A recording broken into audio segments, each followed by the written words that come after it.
Na minha tela normalmente? Sim. Isso, perfeito. Então, pessoal, boa tarde.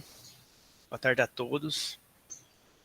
Estamos aqui reunidos para a defesa de dissertação de mestrado do discente Luiz Ricardo Cândido Cortes, cujo título é a aplicação distribuída dos conversores buck-boost com 4 interruptores para minimizar efeitos de sombreamento, maximizar a extração de potência em módulos fotovoltaicos.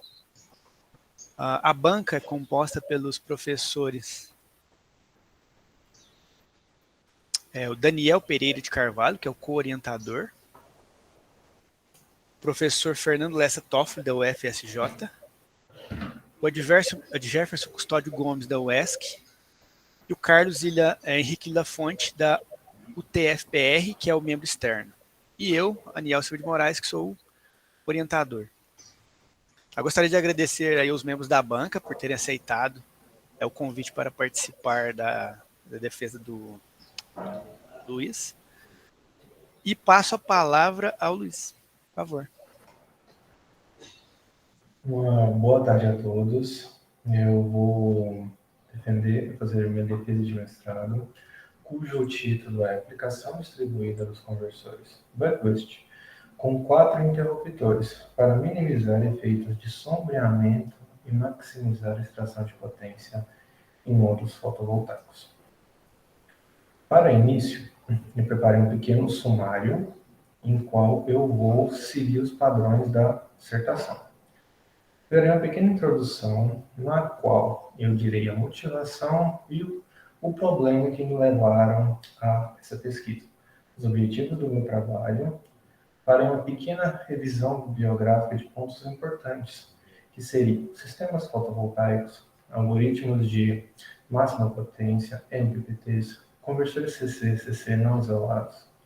Entrarei em destaque ao conversor for switch, buck-boost, FSBD, seus princípios de operação, técnica de controle proposta ao conversor, projeto dos componentes físicos, análise das formas de onda em malha aberta do conversor, seu comportamento. Farei a descrição do modelagem e controle do mesmo para a extração de máxima potência, visando também minimizar os efeitos de sombreamento. Por fim, colocarei uns resultados de simulação para aplicação distribuída deste conversor. Farei uma análise das formas de onda e de seu comportamento, visando ver a sua eficácia durante a extração de máxima potência, verificar o seu comportamento perante a instabilidades e como ele se comporta junto a outros conversores, módulos e a cargas distintas. E por fim, farei uma conclusão geral e colocarei trabalhos futuros. Motivação. O que me levou a este trabalho? A geração distribuída, conforme ilustra a figura, é um termo dado ao meio de geração elétrica no local de consumo ou próximo a ele. Essa nomenclatura é aplicada a diversas formas de energias renováveis, como eólica, solar, etc. O crescente avanço dessa modalidade se deu nos últimos tempos, um avanço exponencial, principalmente na instalação de energia fotovoltaica, solar. No ano de 2012, foi criada a Resolução Normativa de 482, REN 482 de 2012, a qual estabelece as regras regulatórias para o incremento das GDs no sistema energético brasileiro, definindo o acesso de micro e mini geração distribuída aos sistemas de distribuição de energia elétrica. Foram aperfeiçoados pela normativa 687 de 2015 e 786. A microgeração de potência instalada é um valor de menor ou igual a 775 kW. Para ser enquadrado em micro de distribuição, potência instalada maior que 75 kW e menor que igual a 5 MW. Tendo direito à utilização de créditos por excedente de energia injetada na rede até 60 meses. Autoconsumo remoto, a geração de unidade de consumo ser em outra localidade do mesmo titular, ou a geração compartilhada, quando um grupo de unidades consumidoras são responsáveis por uma única unidade de geração. Tá, o que isso impactou? Isso impactou na crescente instalação de sistemas fotovoltaicos.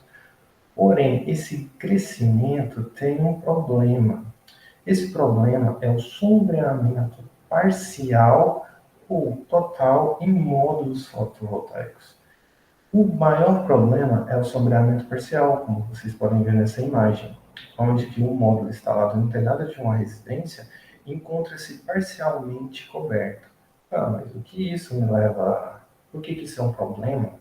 É o seguinte, durante a busca do ponto de máxima potência, o inversor irá se deparar com dois pontos, que é o máximo global e o máximo local.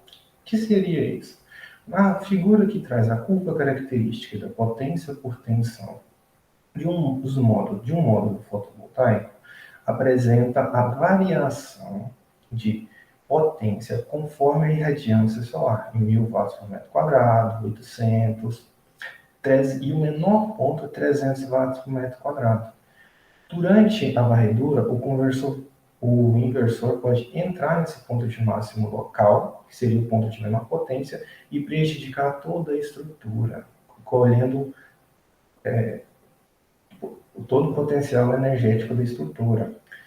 E isso causa grande impacto, grande impacto. Objetivos do trabalho. Realizar uma revisão bibliográfica detalhada dos conceitos de sistemas fotovoltaicos, um algoritmo IPT, a introdução dos conversores CC e CC não isolados, identificar os desafios existentes nesse segmento.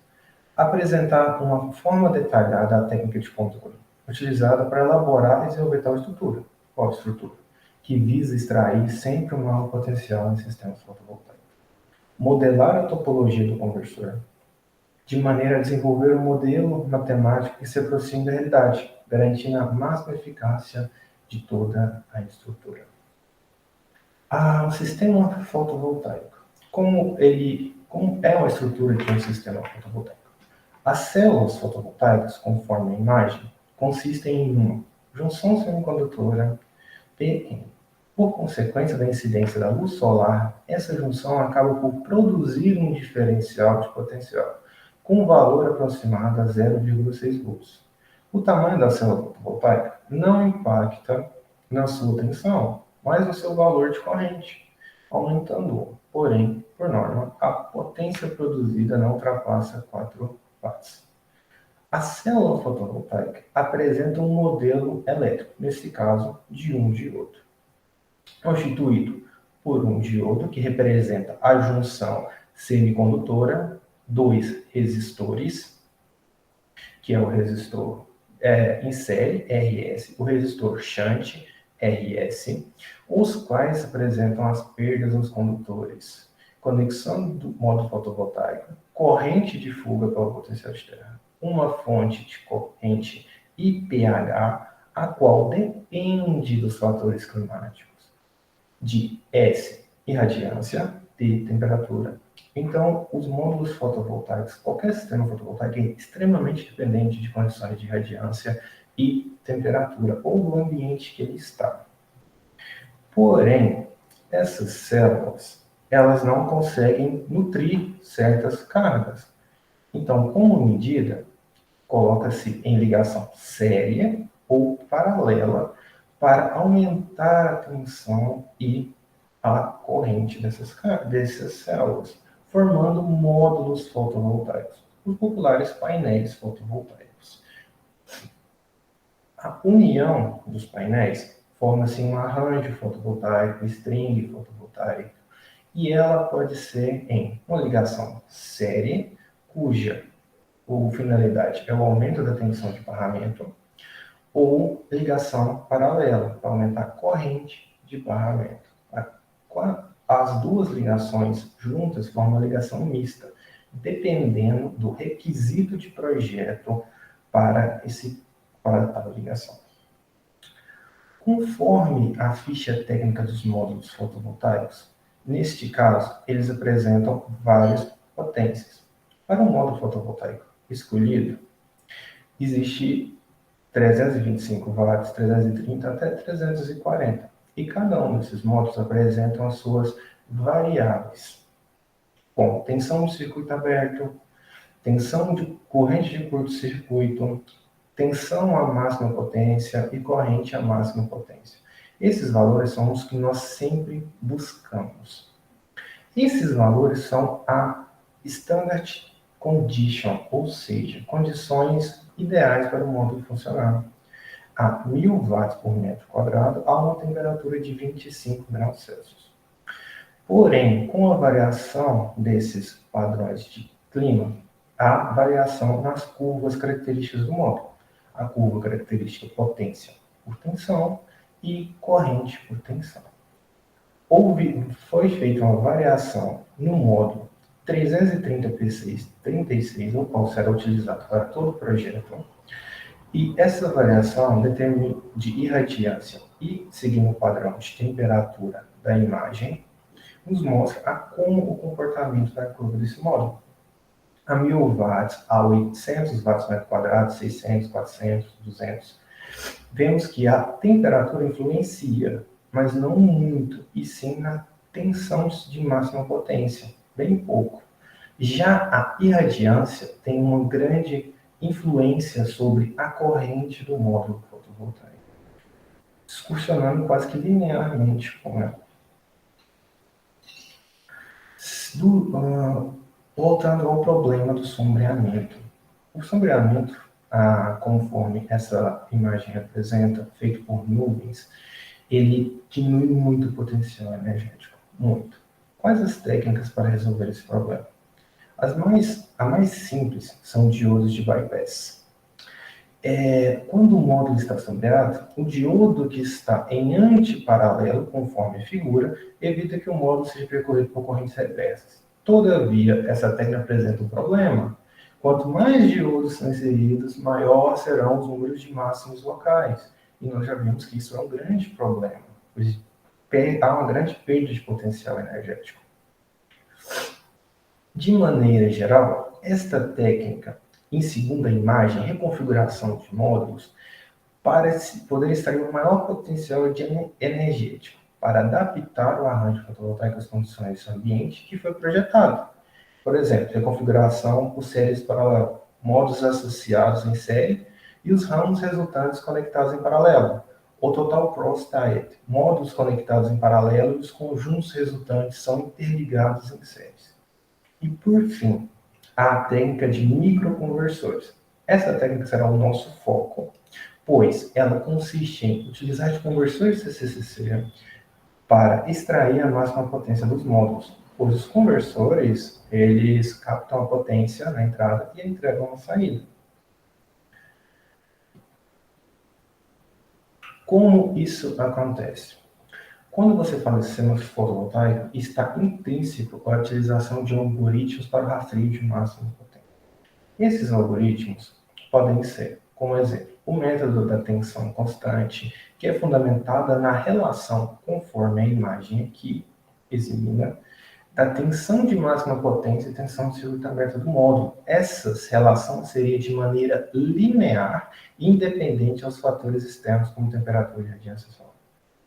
O segundo método, o método beta, consiste em gerar um ponto de máxima potência através do equacionamento da variável beta, conforme aqui vemos. Essa variável beta é obtida a partir das características de corrente e tensão do módulo fotovoltaico.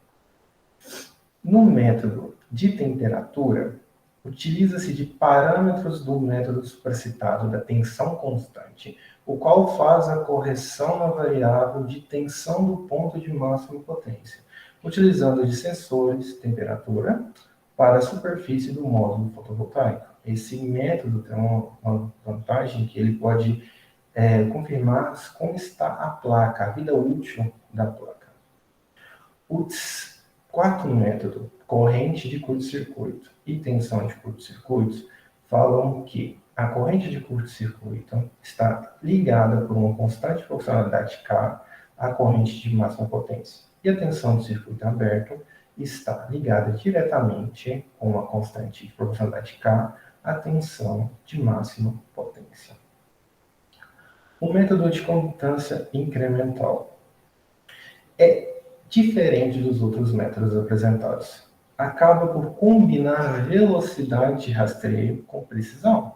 Seu princípio de funcionamento consiste em mensurar os valores de corrente e tensão da estrutura fotovoltaica, assim gerando o cálculo da potência de saída e sua derivada função da tensão. Porém, sua implementação é mais complexa.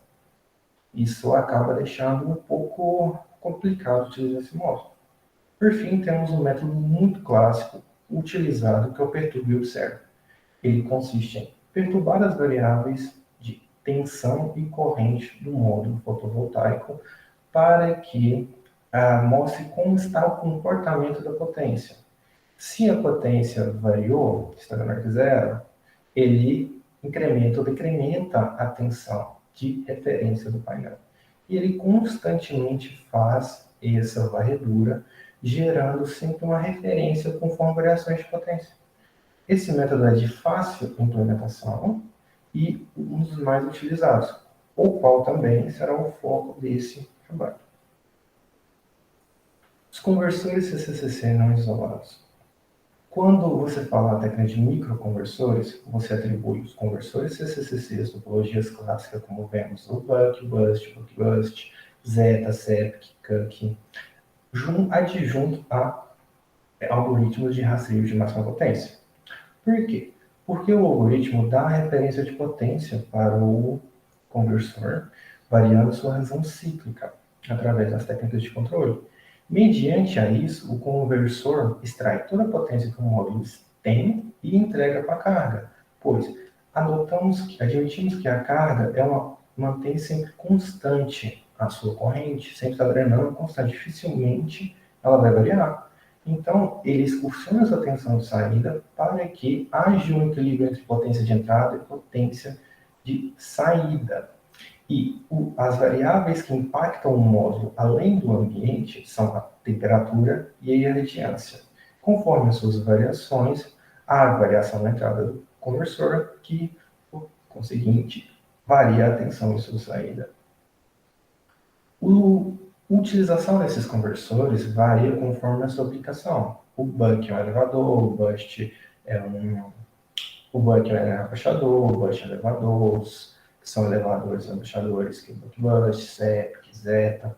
Cada um há uma necessidade de utilização, como um carregamento de baterias. Seria mais viável utilizar um conversor Buck, pois o mesmo apresenta uma fonte de corrente na saída, e sua tensão é menor. Essa tensão na saída sempre tem que ser menor que a de entrada.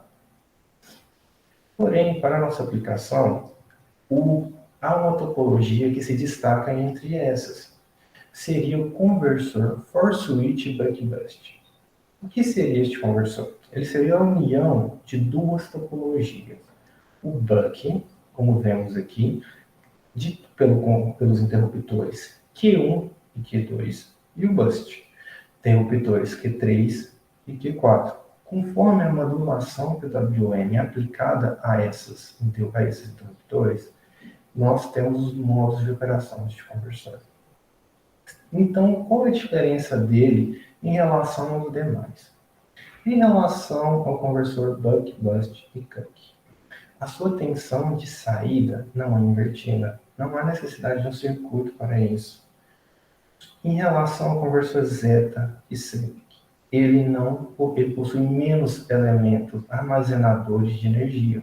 Logo, seu controle é mais fácil. É um controle melhor para modelar, é um sistema melhor para modelo e um sistema mais fácil de implementação e utilização de técnicas de controle. E em relação ao conversor Buck, ele é apenas abaixador. Já com a topologia Boost aqui no for switch, ele consegue ser elevador. E para o conversor Boost, que é apenas elevador, ele consegue ser um abaixador de tensão.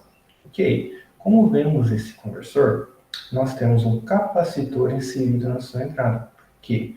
Porque para módulos fotovoltaicos há necessidade de que haja um capacitor de acoplamento. pois o módulo comporta-se, como vimos nas imagens anteriores, como uma fonte de corrente. E tem um pequeno diodo inserido aqui. Por que desse diodo? Ela é necessária porque, para evitar que quando conversores, quando colocarmos eles em cascata, em aplicação distribuída, iniciem, eles drenem corrente, porque os conversores vão funcionar como uma fonte de potência.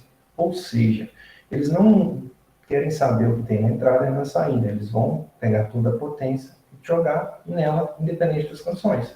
Se um conversor iniciar antes do outro, ou houver alguma coisa, ele pode drenar corrente. Então, esse diodo evita isso e evita um transitório até o controle restabelecer o sentido do fluxo de potência.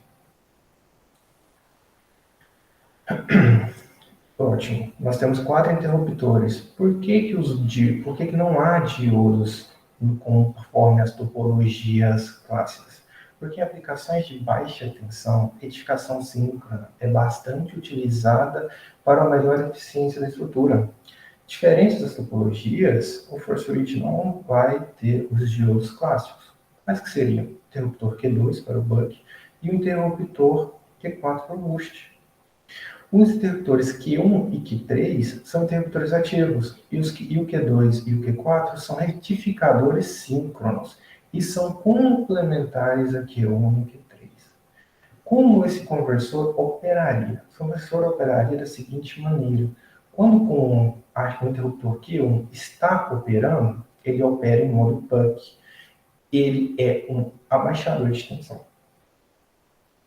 conforme podemos ver nessa imagem que exemplifica quando o interruptor está operando, o interruptor Q3 não entra em operação. E o interruptor Q4, se complementar, no caso, fica fechado. E nisso há um conversor buck. O mesmo ocorre para o modo boost.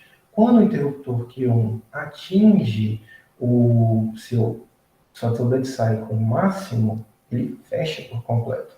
O interruptor Q2 abre e o conversor se torna um boost. O seu ganho estático, logo, é entre duas variáveis, duas razões cíclicas, D1 e D2. Técnicas de controle proposta ao conversor force switch buck-boost.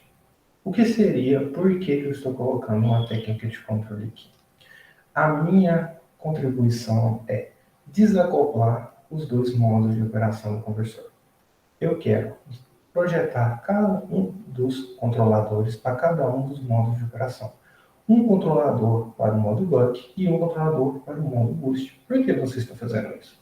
Eu faço isso para tirar 100% de eficiência de ambos os modos. Pois, para aplicação distribuída, o conversor não sabe se está chegando mais corrente do que a carga está drenando ou menos corrente. Assim, eu posso controlar cada modo independente e cada um dos modos podem se complementar. Como assim? Que técnica você está usando? Eu estou usando a técnica de controle seletivo. O que seria um controle seletivo? Mediante condições, eu consigo alternar as saídas de controle, as saídas do meu controlador, para escolher qual controlador vai comandar o processo, ou colocar os dois em sincronia.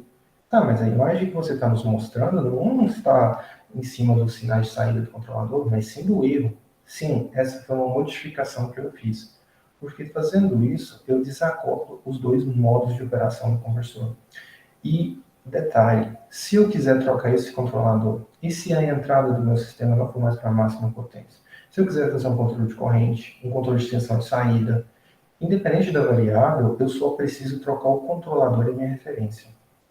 Pois eu, mediante condições, alterno o sinal de erro do controlador. E a modulação PWM? Eu vou ter um modulador PWM para as 4 interruptores? Não, não vamos ter. Por que não vamos ter? O modo buck, ele opera com sua razão cíclica de 0 até a unidade, correto? Para maior ganho deste conversor, o buck varia até 0,9, com maior ganho. Enquanto ele está excursionando, a razão cíclica D2 está fechada, não está operando, pois o conversor ainda está com a tensão de saída menor que a tensão de entrada. Logo, ele só opera como modo buck. E o meu ganho estático, como já sabemos, do buck é relativamente proporcional à sua razão cíclica. Eu necessito de que haja uma transição suave para a passagem entre modo buck e modo boost. Então, no ponto em que o ganho estático do conversor atinge 0,9 até a unidade, que é o valor em que minha tensão de saída fica igual à minha tensão de entrada, é uma das minhas condições, eu utilizo os dois controladores por um breve período de tempo para fazer com que haja essa transição suave, garantindo que o interruptor Q1 feche por completo e quando o interruptor Q3 assumir, quando o modo boost assumir, o interruptor Q3 já esteja operando, assim garantindo que eu não vou ter nenhum pico de corrente, nenhum pico de tensão, não há nenhum problema no conversor, e eu tenho uma passagem suave de um modo para o outro. As condições que eu utilizo no controle seletivo são tensão de saída sobre tensão de entrada. Quando a tensão de saída for menor que a tensão de entrada, eu ganho estático está entre 0 e 0,9, apenas o controlador S1 recebe o sinal de erro proveniente do meu sistema. Quando eu estou operando entre a faixa 0,9 a 1, utilizo dos dois controladores por um breve período de tempo, posição de transição suave. Quando a tensão de saída for maior que a de entrada, o ganho estiver maior do que 1 entre 5, faixa em que o conversor boost responde melhor, com maior rendimento, eu opero com o controlador CS2, responsável pelo modo boost. Agora eu vou mostrar como é a técnica de controle, utilizando o controle seletivo, mais a planta for switch buck boost para extração de potência em módulos fotovoltaicos. Por quê? Porque quando eu estou trabalhando com em módulos fotovoltaicos, o conversor torna-se um rastreador do ponto de máxima potência. Para isso, eu tenho que mensurar, conforme o algoritmo que eu escolhi, e as variáveis do meu painel, realimentar com a própria variável de entrada do painel. Neste caso, eu escolhi a corrente, a tensão de entrada. Por que eu escolhi a tensão? Conforme as variações, a tensão vai excursionando menos conforme há variações climáticas, sendo mais influenciada pela temperatura. Isso garante maior estabilidade no meu controle. Há algum problema eu fazer com potência de entrada ou com corrente de entrada? Não há nenhum problema em fazer isso. A corrente de entrada, ela vai mandar uma maior demanda de controle, porque ela expulsiona quase que linearmente com a irradiância, e às vezes essa variação brusca faz com que o controle se perca. Em relação à potência, tornaria o modelo do controle um pouco mais complexo, porque eu teria mais entradas e mais saídas. Então, optei por utilizar a tensão do painel, a tensão de referência.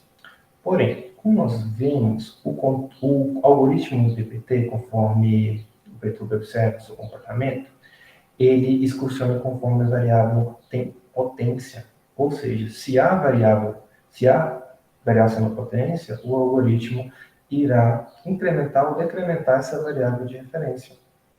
E o conversor, mediante essas variações, tendo como saída sua razão cíclica, ele alterna suas variáveis como consequência, para manter o equilíbrio de potência no módulo.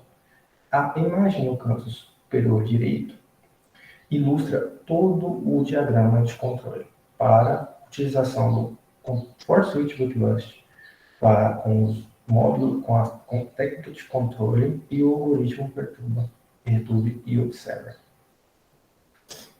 Aqui temos a implementação deste sistema conforme a simulação utilizando software Sim.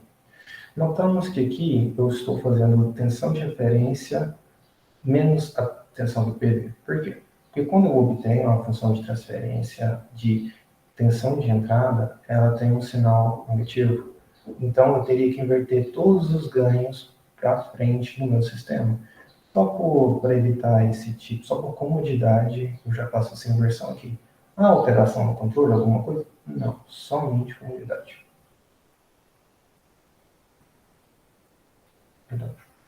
Projeto dos componentes físicos do conversor for switch buck bust. O projeto deste conversor ele foi baseado no datasheet da Texas, que é a mesma que produz esse tipo de conversor. Ela se trata da seguinte forma, 2 modos de operação. Então, quando você faz os cálculos conforme a predefinição, você tem que escolher entre os parâmetros, os maiores parâmetros. Como foi projetado esse conversor? Para tensão de saída máxima de 220 volts, uma tensão de entrada máxima de 50 volts, que assim o painel pode ter excursão da máxima potência até a tensão do circuito aberto quase, sem comprometer o controle já vai estar preparado. Uma tensão de entrada mínima de 25 volts, a tensão máxima para o buck de 45 volts, um rendimento de 90%, a máxima potência de entrada foi para um painel superior, a de 440 watts.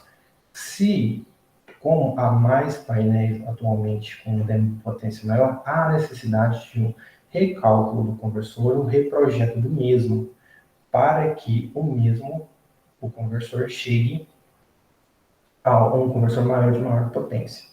Um ripple de indutor de 12%, ondulação aceitável de 10%, uma frequência de comutação de 50%, corrente máxima saída de 4,5 A, limite dos interruptores de 25 A e uma resistência equivalente de 1,5 megaohms.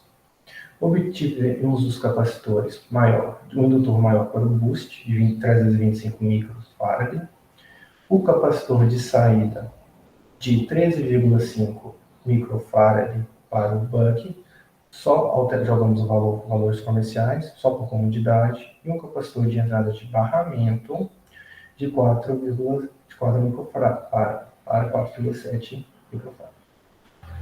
Uma pequena análise das formas de onda do conversor for switch buck bust em malha aberta.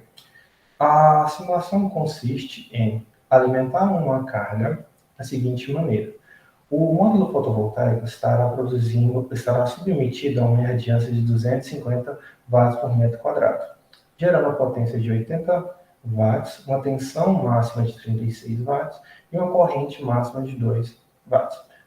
O duty cycle do buck é a corrente de entrada dele, no caso o IPV, sobre minha corrente de saída, me gerando um duty cycle de 0,7 para alimentar uma carga drenando 3,9 A. Para que ele funcione, o modulador do boost tem que estar com a sua variável zerada e o lógico alto em Q4.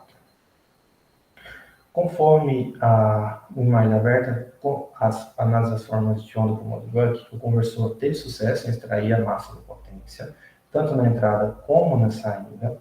Houve o comportamento das correntes de entrada e saída. A corrente de entrada em vermelho, a corrente de entrada em azul, seguindo o que foi projetado, e a corrente de saída.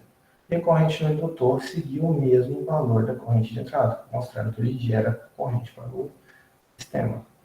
A tensão de entrada ficou acima da tensão de saída, conforme o projetado.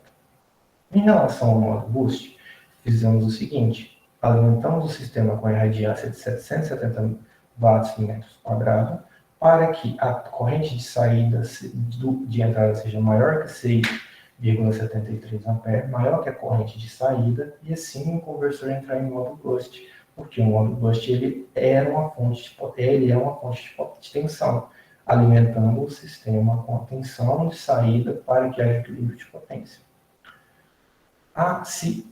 Quando eu falo do transitório, quando eu falo da transição suave, é para evitar esse tipo de coisa. O conversor foi forçado a entrar nesse modo para extrair a potência. Então, há um transitório, não há uma passagem suave de entrada para saída. O conversor obteve sucesso, extrair a máxima potência, a corrente de entrada e saída seguiram que o padrão, a corrente do indutor está seguindo a corrente de entrada, que no caso é do módulo fotovoltaico. A tensão de entrada está acima a tensão de saída está acima da tensão de entrada, conforme projetado. Modelo proposto ao conversor Fossil-Witt Buck-Bust. O conversor Fossil-Witt Buck-Bust foi proposto em fazer o seguinte modelo dele. Ele foi separado em 4 circuitos equivalentes. O primeiro circuito equivalente, os 2 primeiros circuitos equivalentes são para o módulo de comutação Buck, quando nós temos o interruptor Q1 on e o interruptor Q2 off, enquanto Q3 e Q4 permanecem on, permanecem off e on. A comutação dos 2 interruptores, fechando o interruptor 4 e abrindo o interruptor Q1. E o mesmo para o módulo boost. Porém, o que julga é que há 2 modos de operação que são com as mesmas variáveis, têm o mesmo circuito equivalente. O que difere os dois é que no modo Buck, o meu Duty Cycle é dado pela minha tensão de entrada sobre a tensão de saída, e o meu modo Boost é dado por 1 menos a minha tensão de saída sobre a minha tensão de entrada. Os estados foram definidos da seguinte maneira. Estados são os elementos armazenadores de energia. Então, nesse caso, eu tenho 3, capacitor de entrada, indutor e capacitor de saída. Definidos como meus estados. Para as minhas entradas, eu vou definir a tensão VPV do painel, porque é a variável que eu estou trabalhando conforme as perturbações em cima dela, e a minha saída de corrente, porque a corrente da carga. Eu preciso saber qual a corrente na carga para o meu modelo estar constantemente alimentando ela. Como saídas, eu escolhi tensão de entrada, que seria a tensão do capacitor RCI, mais a tensão VCI, minha corrente no meu indutor, e minha tensão de saída, que é a tensão no meu capacitor, CO, com a resistência exponencial. O conversor Fossil-Witt Buck-Bust não foi projetado, não foi modelado de forma ideal. Sim, considerou todas as resistências sérias, como os interruptores, que aparecerão nos circuitos elétricos, e do indutor e dos capacitores. O modelo proposto para o módulo Boost. Conforme os circuitos, nós obtemos as equações de estado em funções das minhas entradas e dos meus estados para a derivada da corrente do capacitor, a tensão VL do meu indutor e a corrente ICO do meu capacitor. E, como ele não é ideal, obtemos as nossas saídas, I1, I2 e 3. Tensão de entrada, corrente no indutor e corrente e tensão de saída. Posteriormente, faz-se a junção desses sinais, a parcela deles, para que obtenha-se as matrizes de espaço de estados médios, pois há o período em que o conversor opera no seu Duty Cycle e no seu complementar. Assim, unimos os dois para gerar os sinais para gerar as matrizes de transferência. E o que vai ser obtido posteriormente. Para o módulo, as matrizes de estados médios conforme as equações apresentadas e união da matriz A1, A2, B1, B2, C1, C2, que são parcelas dos circuitos elétricos. Para o módulo Buck, é realizado o mesmo processo, obtendo as variáveis de estado, conforme cada um dos circuitos, as suas matrizes, posteriormente as matrizes de espaço de estados médios. Impostas as matrizes de espaço de estados médios, nós vamos obter o nosso vetor de entrada, o nosso ponto de operação, utilizar da equação proveniente de perturbações em relação à razão cíclica do conversor para a tensão de entrada, na qual vamos obter as funções, o vetor de funções de transferência, o qual compreende a tensão de entrada, a tensão no indutor e a tensão de saída do meu conversor. Para o módulo Boost, o modelo no ponto de operação é a máxima potência do meu conversor, a corrente do meu módulo fotovoltaico e, por consequência, a tensão de saída perante a razão cíclica. O mesmo processo é feito para o modo buck, porém com o ponto de operação em que a tensão do painel fotovoltaico é menor que a tensão de entrada. Assim, o conversor operando com o modo buck e obtendo as funções de transferência de tensão de entrada, tensão de corrente no indutor e tensão de saída. Para o projeto dos controladores, foi utilizado o método de lugar das raízes. Para o modo boost, utilizou-se a tensão de referência da planta. A tensão de entrada na planta. Ela possui ganho infinito, margem de fase 77 graus e a frequência de cruzamento de 95 vezes 54 Hz. Ela é de caráter oscilatório, conforme não foi possível visualizar bem o seu local das raízes, os polos e zeros foram representados aqui. O controlador projetado para o modo boost é um PI. Por quê? Porque eu tenho o integrador que vai ser inserido um polo na origem. Esse polo na origem me garante que eu vou seguir a referência e evitar perturbações na saída. E não houve nenhum outro critério para projetar a inserção do zero, e sim chamar os polos para a estabilidade do sistema, pois fazer cancelamento de polos e zeros não é algo ideal, pois o modelo teórico na prática pode estar diferente do modelo teórico, e essa pequena divergência causar instabilidade no sistema. O controlador obtido em forma de constante de tempo e polos e zeros me gerou uma função de transferência subamortecida, com tempo de acomodação de 0,0078 segundos. Sem overshoot, eu optei por esse tipo de resposta, para não ter nenhum pico de potência durante essa de máxima potência. O seu ganho é infinito. O que isso quer dizer? Quer dizer que eu posso elevar o ganho do meu controlador ao máximo, em que sempre há estabilidade dos polos na prática, sempre há estabilidade do sistema na prática. Porém, na prática, esse valor ele tem que ser respeitado à saturação dos controladores. Apresenta uma margem de fase de 45,8 graus, o qual é um sistema bastante conservador, com uma frequência de 7,54 exponencial 3 radianos por segundo.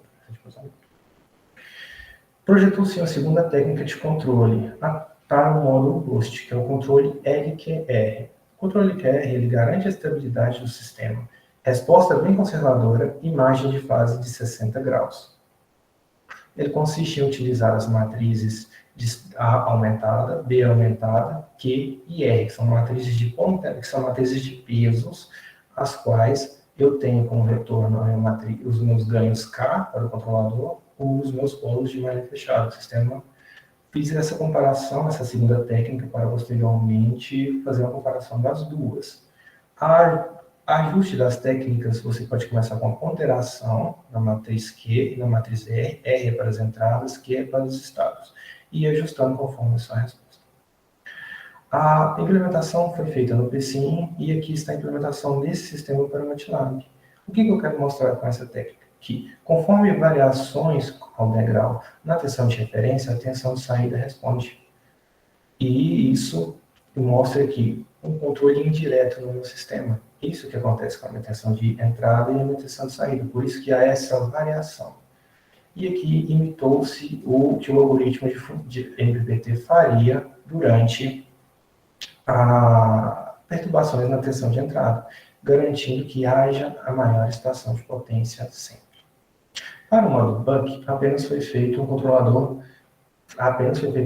PI, pois ele está diretamente ligado ao controle seletivo, pois a parte de ganho estático do conversor para garantir que haja completamente fechado é a relação direta entre D1, que é o ganho, que é a razão cíclica, com o ganho estático do conversor. Em malha aberta ele é completamente oscilatório. Eu utilizei a função GI, por quê? Porque o boost ele é uma fonte de corrente na saída. Logo, eu optei por fazer os ganhos do controlador em cima dessa função de transferência. Não há nenhum problema para o sistema, pois o mesmo responde a perturbações na potência. Uma margem de fase de 90 graus, ganho infinito e frequência de cruzamento de 1.2 × 10⁻⁵ Hz. com um par de polos complexos conjugados e um zero muito próximo da origem, por isso que não fazemos cancelamento de polos zeros.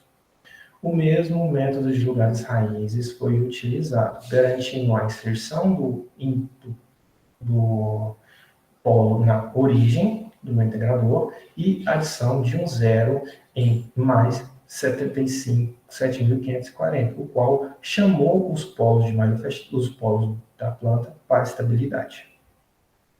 Essa função de transferência obtida em malha fechada, ela apresenta um pequeno overshoot, mas só durante o transitório, e uma frequência de um tempo de acomodação de 0,855 milissegundos. Com a margem de um ganho infinito também, e uma margem de fase de 68,1 graus. Aplicação distribuída do conversor force switch buck-bust. Como é essa aplicação deste conversor? Este conversor tem como foco atuar como uma fonte de máxima potência, não importando a carga que ele está nutrindo e nem de onde ele está recebendo potência. Os módulos sempre vão estar recebendo variações de irradiância e temperatura. Utilizou-se uma unidade inversora de 2,1 kVA com MPPT e os módulos são conectados em cascata, interligados de forma distribuída em que cada módulo está conectado cada conversor está conectado a um módulo fotovoltaico e cada conversor está conectado na saída dos módulos. Serão feitas análises nos 3 barramentos. O conversor force switch aqui foi associado à técnica de controle proposta, controle seletivo, extração conforme o conversor projetado. Aplicação distribuída com os padrões de radiância e temperatura. O primeiro, segundo e terceiro módulos fotovoltaicos receberão padrões constantes e um com uma pequena variação. O segundo, o quarto, o quinto e o sexto, com uma variação de temperatura não sendo uniforme, conforme o padrão observado, e uma uniforme. E o terceiro barramento, conversor S7, S8 e S9, tivemos quase que a potência zerada, para verificar a eficácia e desempenho do conversor durante a extração de máxima potência. Enquanto há variação em cada um aleatório, essas variações foram feitas de forma aleatória para testar os conversores e garantir a eficácia do controle. Houve variação de temperatura conforme o padrão aqui mostrado. Para o primeiro barramento, notamos que temos as formas de ondas de potência de entrada e saída nos 3 primeiros conversores, a tensão de saída, a corrente no indutor, a corrente de entrada e a corrente de saída. Nota-se que o padrão de irradiância aplicado aos módulos corresponde ao padrão de extração de máxima potência, que são as curvas em vermelho de cada um dos conversores, mostrando que o conversor obteve sucesso ao rastrear o ponto de máxima potência, independente do que acontecia na sua entrada. As suas tensões de saída excursionam de maneira a garantir a tensão de barramento, porque eles se autoajustam conforme o fluxo de potência. O corrente no indutor de cada um dos conversores manteve o que foi seguindo a tensão de entrada. A corrente de entrada seguiu o mesmo padrão da irradiância, pois há variações, que é a corrente fotovoltaica, e a corrente de saída manteve-se praticamente estável conforme necessidade, conforme o projeto. Para o segundo barramento, o padrão de irradiância foi esse. O conversor S6 teve um padrão em que sua irradiância chegou a 200 watts por metro por segundo. O que isso causou? Causou uma potência de 60 watts. Como o conversor atuou? Sendo que eles extraíram sempre a máxima potência. Ele fez o seguinte: analisando a tensão de saída do conversor de 6 e tensão de entrada, notamos que ele sai do modo, vai para o modo boost, desce para o modo buck e volta para o modo boost. Mas durante esse período, que a transição suave dos modos, o conversor operou. Como que eu sei que ele operou? Analisando, ele operou em modo buck e em modo boost, analisando as correntes do indutor de saída e a corrente de entrada. pois a corrente no indutor segue a corrente de entrada em modo buck, passando para a corrente de saída, no momento em que o conversor fornece corrente ao sistema, e retornando ao modo boost, quando o conversor fornece tensão ao sistema. Olhando os sinais de controle de tensão de entrada e tensão de referência, vemos que não houve perda do controle. E vemos que as razões cíclicas D1 e D2 cooperaram durante esse momento em que o conversor atuou nessa transição entre os modos de operação e o seu ganho estático seguiu essa variação. Ao barramento 3, foi imposta o seguinte, que os conversores, como vimos, têm um ganho estático limitado a 5, que dá uma razão cíclica de 0,8 para o boost. Eu retirei esse limitador e zerei a minha radiância, quase zerei a minha radiância no painel 9, pois eu queria ver como os conversores se comportavam com esse padrão de radiância, gerando uma instabilidade nos dois conversores, no S7 e no S9, enquanto não houvesse potência no conversor S9. Por que isso ocorreu? Ocorreu porque, conforme o projeto, o conversor só pode ir sua tensão até 220 volts. E como não houve um terceiro conversor para dividir a tensão de barramento, o conversor S8, conforme a figura em vermelho, a forma de onda em vermelho da tensão de saída, elevou-se a sua tensão a mais de 250 volts, criando essa instabilidade, conforme nota-se nos seus sinais de controle. Enquanto o conversor S9 continuou tentando extrair potência, procurando não se perdendo, pois o mesmo retomou quando houve a radiância voltou a crescer.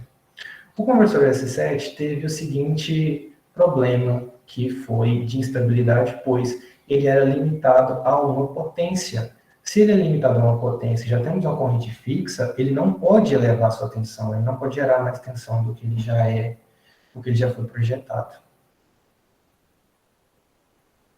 Por fim, dependendo da irradiância solar imposta aos conversores, à string, à aplicação distribuída, vemos que os conversores obtiveram sucesso, pois em vermelho temos a corrente, a potência total gerada pelos módulos, e em azul a potência extraída durante todo o processo, como variação de radiância, variação de temperatura e variações por instabilidade nos conversores, como vimos o S8 e o S9. Por fim, faço a pequena conclusão do meu projeto, em que a extração de máxima potência produzida pelos módulos fotovoltaicos foi bem sucedida, o controle seletivo alternando como proposto os modos de operação do conversor, a retomada do controle mesmo diante de situações de estabilidade e ou condições extremas. Por que isso ocorreu? Porque durante o projeto dos controladores, eles têm a função anti-wind-up colocada neles, que evita a saturação dos controladores da ação integral. Isso não faz com que os controladores se percam, pois a dead cycle do controlador, eles são de 0 a 100%. Então, ele não extrapola ou vai abaixo desse valor. E o sombreamento parcial foi minimizado os seus efeitos, não ocorrendo hora nenhuma que os conversores extraíssem aquela potência no máximo local, porque ele não há, porque quando você usa a técnica de controladores, não se tem máximo local, é sempre máximo global, então extraindo conforme aquele painel. Uma coisa que eu achei de problema foi a dificuldade para seguir a referência durante a elevação da irradiância solar após uma queda, que conforme vimos nesse ponto do conversor S9, que é esse pequeno problema, mas que futuramente será corrigido. Como propostas de trabalho futuro, eu coloco construção e implementação do protótipo com o Software Suite, implementação e variação experimental da estratégia primária de controle, que é o controle seletivo, estudos de técnica de estabilidade para o modelo matemático, como para pequenos sinais, desenvolvimento, implementação e validação experimental de estratégia secundária de controle, que seria o NQR, implementação e validação experimental dos conversores força de boost em arrays fotovoltaicos conectados ao microgrid DC, um sistema grid e o sistema off-grid.